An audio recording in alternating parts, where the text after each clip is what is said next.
नमस्कार. चिमुकली खात होती देवापुढील नैवेद्य, म्हणून आजोबांनी तिला मारलं. पण चिमुकलीने तिच्या आईला असं काही सांगितलं आणि घरात असं काही घडलं. खूपच भयानक.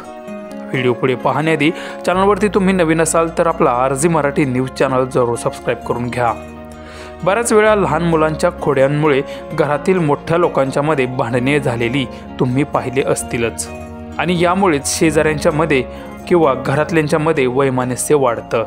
व्हिडिओमध्ये तुम्ही पाहू शकता की चिमुकलीने देवासमोरचा प्रसाद घेतल्याने तिच्या आजोबांनी तिला मारलं आहे. त्यामुळे ती चिमुकली तिच्या आईकडे तिच्या आजोबांची तक्रार घेऊन आली आहे. तेव्हा पुढे काय घडलं ते तुम्हीच व्हिडिओमध्ये पुढे पहा.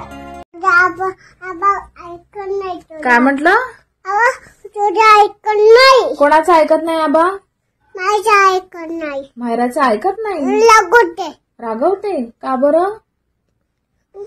काय मागितलं तू आबांना? प्रसाद मागितला. मग काय बोलले आबा?